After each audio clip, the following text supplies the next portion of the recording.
Bismillahirrahmanirrahim. Alhamdulillahirabbil alamin wa bihi nasta'in. Wassalatu wassalamu ala Rasulillah wa ala alihi wa sahbihi wa man tabi'a bi ihsan ila yaumiddin. Asyhadu an la ilaha illallah wa la syarika lahu wa asyhadu anna Muhammadan abduhu wa rasuluh. Tuan yang saya hormati, Al-Fadhil Ustaz Mardi, Tuan Imam, Ahli Jatuh Kuasa Masjid, hadirin dan hadirat, masyarakat muslimin wal muslimat rahimahumullah. Kita bersyukur kepada Allah SWT kerana kita berada di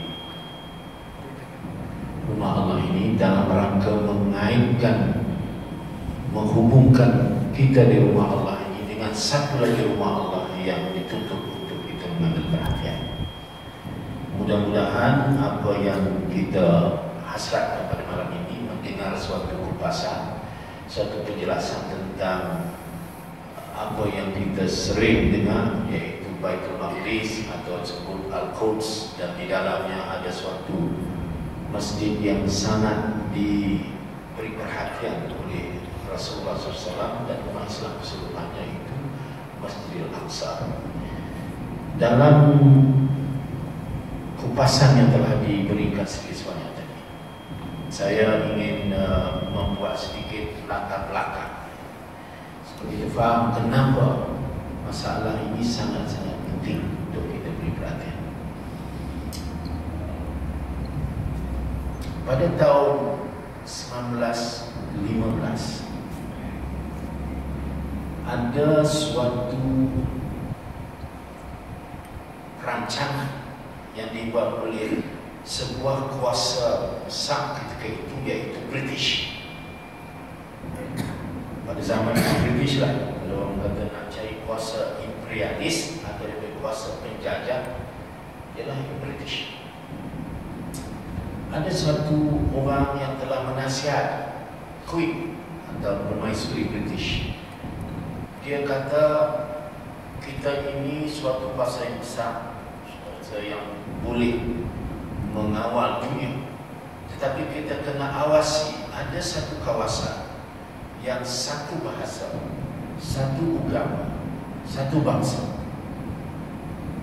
Mereka ni pada satu hari boleh menyaingi kita. Jadi kita kena fikir satu cara macam mana kita nak hadapi ancaman ini. Satu kawasan di mana ada satu bahasa, satu bangsa, satu agama. Tidak lain dan bukan ialah di kawasan Al-Jazair. Lalu, apakah yang harus kita rencanakan supaya melemahkan potensi? Kita kena cari orang di situ yang boleh kita kerjasama untuk kita pecahkan mereka. Mereka itu satu. Kawasan Al-Jazair itu awalnya satu. Bangsa Arab, bahasa Arab, agama Islam.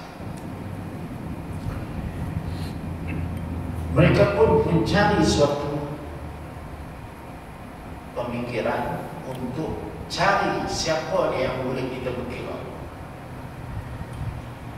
Di dalam kawasan itu ada 3 kabilah yang masing-masing mendakwa bahawa mereka lah berhak untuk mengawal kawasan. Tetapi kawasan itu, Al-Jazair itu pada ketika itu di bawah kerajaan Utsmaniyah, kerajaan Islam Utsmaniyah. Kerajaan Islam Utsmaniyah ini kan luar sampai ke sini.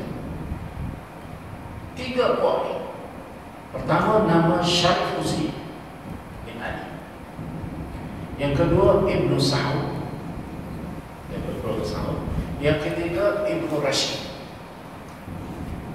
Jadi British menghantar seorang lawan yang nama McMahon untuk berkira dengan mana satu daripada 3 yang boleh kita sembah. Mereka pun dapati Syarif Husain ini atau Husain bin Ali ini boleh kita kira. Mereka pun turun mengadakanlah apa yang dipanggil siri perbincangan, nak tengok apa pemikiran Hussein Ali ini adalah governor Mekah masa itu. Rumusannya ialah mereka tak suka duduk di bawah kuasa Sultan Osmaniyah di bawah Turki. Jadi sebab itu tuan-tuan buat Arab dengan Turki ini dia ada juga perasaan tak apa nak senang. Maka British telah memberitahu kepada Arab ini, Syarif Hussein ini, kami akan bantu kamu untuk kamu keluar daripada kerajaan Osmaniyah. Kemudian kami janji bahawa kamu akan dapat menguasai kawasan. Syarif Hussein ini percaya. Lalu bergabunglah tentera British campur dengan Arab, menghasilkan apa yang dipanggil Arab Revolt ataupun kebangkitan Arab melawan kerajaan Osmaniyah. Itulah yang saya nak cerita agak dulu. Ini kena pelan-pelan nak lena saya. Saya nak kena faham betul mana sejarah. Itu 1912. 1916 British juga merasakan tak cukup kita berkira dengan untuk Arab. Kita kena berpakat dengan suatu kuasa di Eropah lagi, iaitu Perancis. Jadi Ustaz Muhammad tadi ada baca Sykes Picot, seorang yang daripada British dengan seorang daripada Perancis berbincang, kita besok kalau kita dapat pecahkan kawasan Arab ni, kita nak beda. Macam itu namanya Sykes Picot Agreement. Sykes British, Sykes Perancis, Picot itu daripada British. Mereka pun okey. Saat lagi bila pecah, hang ambil kawasannya, aku ambil kawasannya, berbeza. Yang British kata kami mau kawasan Palestin. Ini di sini. Bagaimana British dapat Palestin? Dia dah kira dengan dia kata selepas saja mereka keluar daripada Osmaniyah, sebelah selatan ini Palestin sampai ke Syria, sampai ke Jordan, ke bawah ini bawa kami. Yang kata ni Lebanon dan sebagainya belah sana itu kamu ambil Perancis. Jadilah rancangan ini. Jadi saya ingatkan itu tuan-tuan. Pertama, British berkira dengan Arab 1915. Kedua, British berkira dengan Perancis 1916. 1917 apa yang berlaku?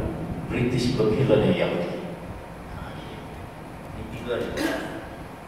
Mula berkira dengan Arab, kemudian berkira dengan Perancis, yang ketiga berkira dengan Yahudi.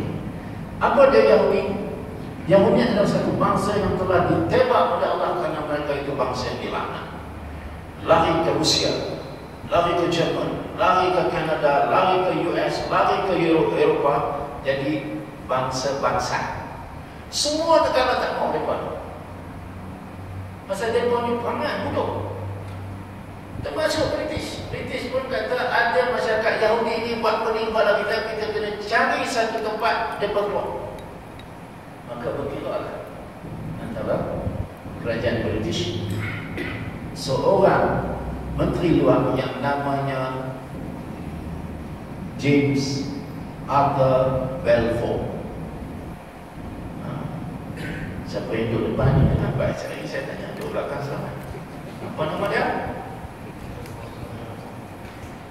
Mudah Balfour. Apa yang dibuat ialah dikeluarkanlah satu surat yang dikenali dengan surat Balfour atau dipanggil the Balfour Declaration, bahawa kerajaan British menyokong untuk orang-orang Yahudi yang ada di seluruh dunia dibawa ke bumi Palestin. British akan semua untuk menunjukkan satu negara untuk bangsa Yahudi. Kepada dia fikir dia memang dia nak halau buat Yahudi, dia tak tahan mereka ni. Jadi dia kata kami akan setuju. Sebelum itu ketua Yahudi nama Theodore Herzl. Jadi adalah orang yang menghimpunkan Pok-pok Yahudi tumbuh satu badan namanya The Zionist, World Zionist Organization.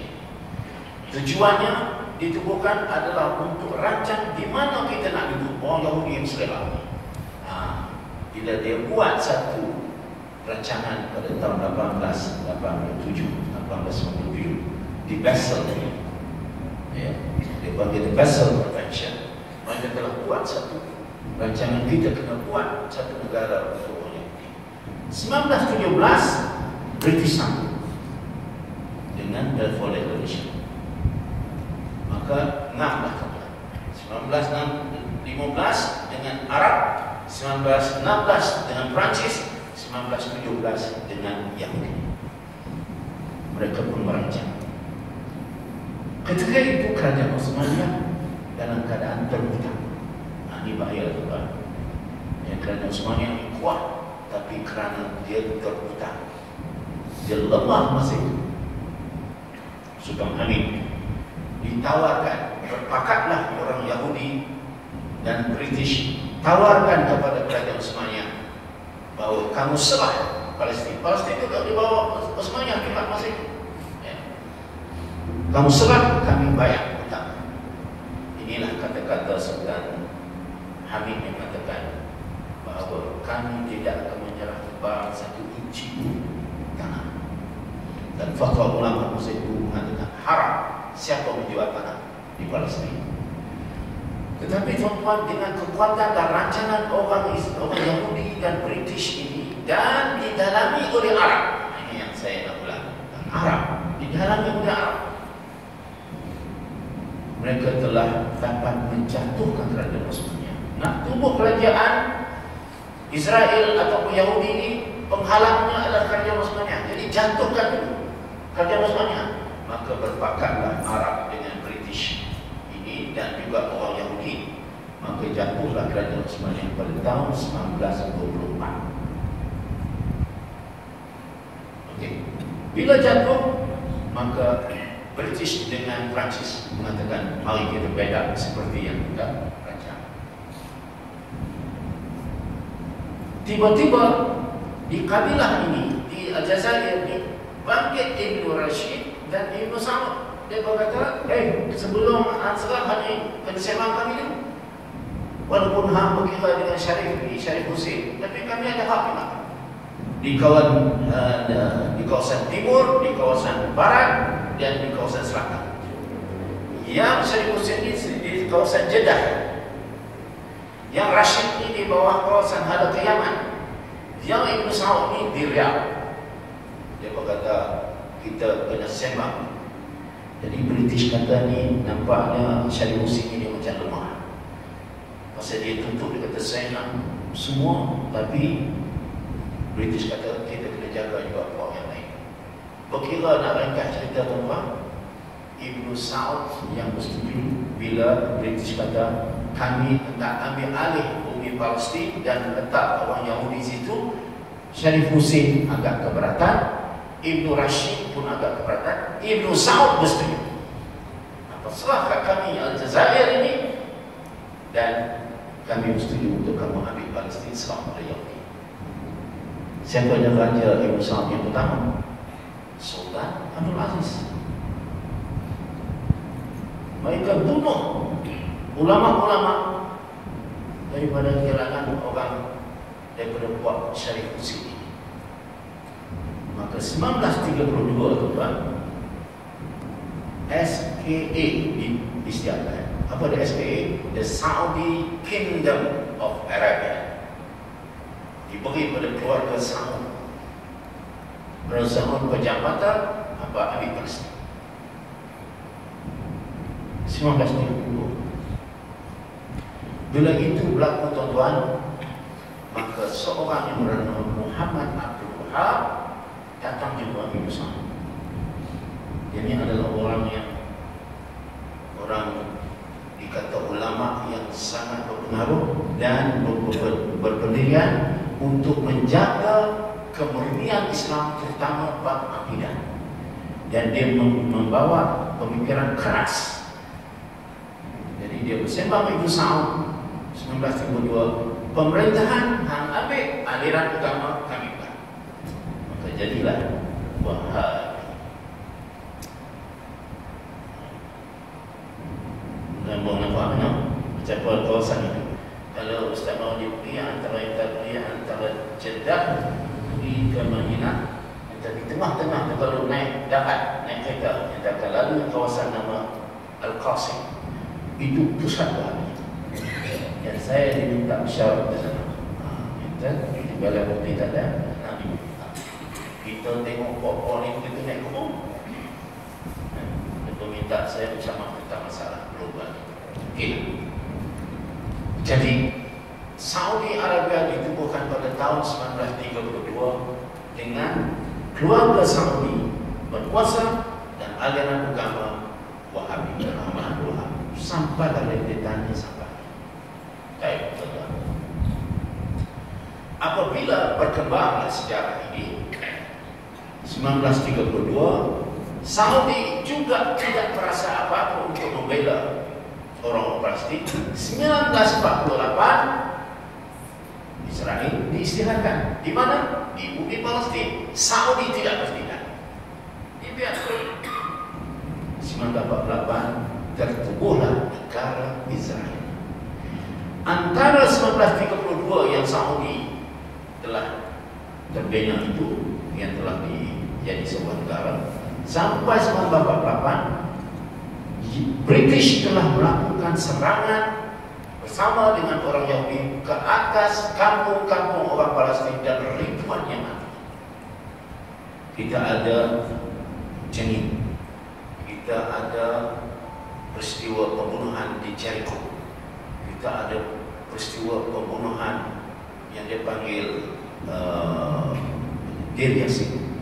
Itu bukan berbaca sejarah itu berlaku sebelum 1948, sebelum Israel lahir. Jadi rancangannya ialah bunuh, rampas, usir, bunuh, rampas, usir, sehingga 1948 mereka betul-betul dapat yang dipanggil bumi Palestin itu. Tinggallah masa itu lebih kurang 40%, yang lain sudah dirampas. 1967 berlakulah perang negara-negara Arab terhadap Israel. Masa itu Syria, Jordan, Mesir dan juga Lebanon telah cuba nak buat satu usaha di mana nak selamatkan bumi Palestin, tetapi mereka tidak ambil kisah sangat. Mereka nak selamat cuma kawasan Sinai, kawasan Mesir. Sebab Mesir dah ada, Sinai sudah masuk dalam Mesir. Jadi dia kata kalau kita biar nanti dia kembang lagi. Jadi mereka dapat ambil balik Sinai. Tetapi ketika itu 1967 Israel telah serang Baitul Maqdis. Dia dapat Baitul Maqdis pada 1967. Baitul Maqdis itu kadang-kadang dipanggil Al-Quds, kadang-kadang dipanggil Jerusalem. Jerusalem dalam bahasa Hebrew. Kita panggil Baitul Maqdis, kadang-kadang kita panggil Al-Quds. Dia sebuah kota, hanya kita Al-Lusam. Dia serang, dia dapat ambil sebelah barat Baitul Maqdis itu. Kemudian dia dapat juga ceroboh ke dalam bahagian timur. Di bahagian timur itulah terletaknya Masjid Al-Aqsa. Mereka masuk dan mereka pacak bendera Israel di dalam Masjid Al-Aqsa. Ketika itu negara-negara antarabangsa mereka punya marah dengan tindakan Israel. Dia kata kamu tidak boleh melakukan ini, kamu kena keluar daripada kawasan itu dan kamu ambil saja bahagian barat. Maka Israel berjaya kawan yang barat Baitul Maqdis, sebelah timur Baitul Maqdis mereka biarkan, tetapi masih meletakkan askar dan polis di kawasan itu. Apa yang dibuat tuan-tuan? Mereka binalah apa yang dipanggil dinding pemisah antara Baitul Maqdis Barat dan Baitul Maqdis Timur. Kononnya untuk menyelamatkan orang Israel yang duduk belah barat. Padahal di barat itu asalnya orang Palestin. Mereka rampas, mereka ambil, mereka bunuh, mereka usir, buatlah penduduk mereka di situ. Dan kalau kita pergi di atas bukit itu, rumah-rumah mewah orang-orang Israel yang telah mengambil kampung-kampung orang Palestin.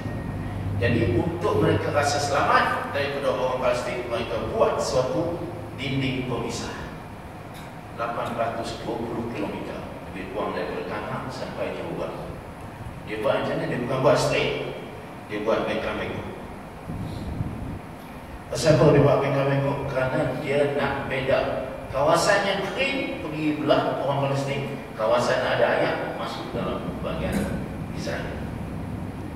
Disitulah mulai kita nampak kezaliman demi kezaliman berlaku. Di sebelah timur masih ada lagi orang-orang Palestin yang tinggal hanya sekitar 300 ribu. Ramai yang sudah dihalau, yang sudah ditembak, sudah dipenjara, yang sudah dibunuh. Mereka bertahanlah yang dipanggil di kawasan Jerusalem Timur atau Baitul Maqdis Timur. Ada perbahasan ulama.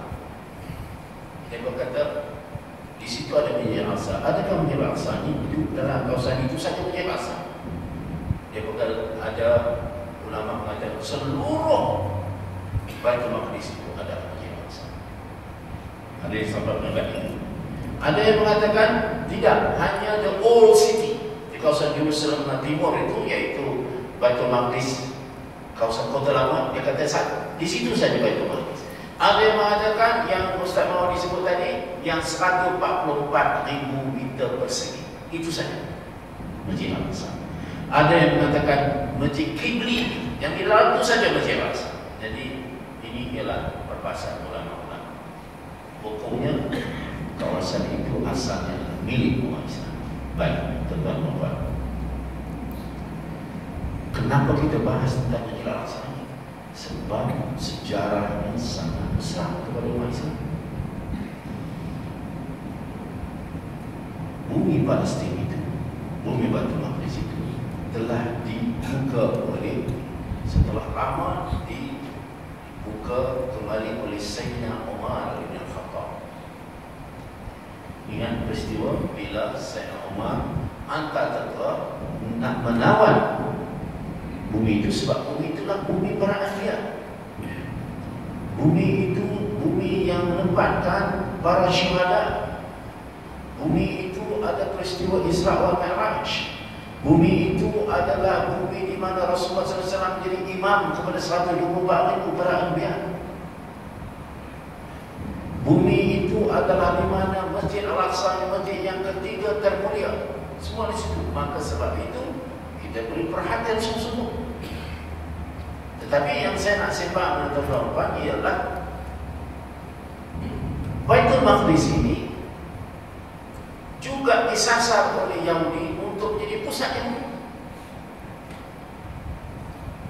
Mereka tidak akan selesa, tidak akan senang selagi Masjid Al-Aqsa itu tak diambil. Dakwaan mereka ialah kerana di bawah Masjid Al-Aqsa itu adalah rumah ibadat mereka yang dipanggil Kuil Sulaiman. Mereka kata kami nak bangkitkan balik kuil itu, kami nak ubah Masjid Al-Aqsa. Itu dakwaannya. Jadi sebab itulah tuan-tuan, apa yang berlaku sekarang ialah strategi dan gerakan untuk mengambil Masjid Al-Aqsa. Baik, saya nak pergi. Saya tak mau terlalu lama, sekejap lagi saya tunjuk 2-3 video. Setelah keadaannya begitu sekarang, Jerusalem ini dipecah berdua, iaitu timur dan barat. Dan di belah timur itu ada Masjid Al-Aqsa. Tapak 144,000 meter persegi itu ialah seperti, tuan-tuan, kalau kita masuk masjid ini ada gate kan? Bila kita masuk saja gate itu, tuan-tuan boleh tahiyat kan? Di tepi gate, boleh niat tahiyat. Itulah Masjid Al-Aqsa. Kita masuk, dia ada 10 pintu. Masuk saja gate itu boleh semayang kat situ, tak payah sampai masuk bangunan. Masjid Al-Aqsa itu ada 5 masjid. Ada yang panggil musola, ada yang masjid. Satu ialah Kubah Sakhra. Dia panggil Kubah Sakhra yang warna emas. Yang kedua, di depannya lebih kurang 300 meter adalah Masjid Qibli. Di bawah Masjid Kibli ada satu masjid lama, panggil Masjid Qadim. Di belah kanan ada satu lagi masjid namanya Masjid Marwan. Dan belah kirinya ada satu masjid lagi namanya Masjid Burak. Jadi masjid utama dan tapak Masjid Al-Aqsa itu ada di situ. Banyak orang lelaki kalau semayang di Masjid Kibli di depan. Orang perempuan banyak semayang Masjid Baitul Kubur Sakrah. Sebuah sakrah ini adalah di mana ada batu yang Rasulullah pijak, dan bila Rasulullah nak mi'raj, batu itu nak ikut. Itulah orang panggil batu tergantung. Kubah itu dibuat oleh Malik bin Marwan. Kemudian dia ubah emas 200 lebih oleh Raja Jordan. Jadi menyerah. Jadi kalau saya nak terbang daripada Kairo, saya nak pergi ke Turki, biasanya dia lalu juga kat situ, dia nampak dia ke atas. Bila nampak jemaah itu dia. Jadi masjid itu dikatakan ada batu tergantung yang naik ke Rasulullah. Kalau mengikut riwayatnya, batu itu bukan naik, tapi dia keluar cahaya, dia bakal orang yang tengok seolah-olah macam batu itu naik. Jadi batu itu sebenarnya terletak. Kita boleh semayang di bawah. Kita masuk dalam puasa Sakrah itu ada masanya, dia bagi kita masuk bawah, kita semayang kat bawah batu. Masjid Al-Aqsa itu Kubur Sakrah itu yang nampak menyerlah. Kristian cuba nak kalahkan kesalahan Kubur Sakrah ini. Dia buat satu gereja Ortodok Kristen, dia buat 3 kubur. Dia buat emas juga di atas, tapi tak boleh pergi. Orang tak apa nak tengok, orang nampak ni juga dia punya haibahnya tangan. Itu Allah jaga semua. Kemudian di sisi Kubur Sakrah ini ada 2 mihrab. Satu mihrab Rasulullah SAW di mana dia jadi imam. Yang kedua ada mihrab Nabi Hidayah. Orang kata nak tengok Nabi Hidayah itu setiap Jumaat subuh. Kita akan nampak bayang. Saya beberapa kali dah saya jumpa, saya tak nampak bayang. Saya nampak tu Arab anak atau dulu. Kita nak tengok semua Nabi Hidayah. Jadi di depan tu Masjid Kibli, di situlah selalu orang katakan bahawa itu Masjid Al-Aqsa yang kita nak sembahyang di sini. Ada 45 tiang, ada 5 pintu. Dan bila saya pergi di sana, dan saya selalu diminta oleh Imam Ikrimah dan juga Abu Yusuf Sulaiman, anda datang itu di depan mihrab.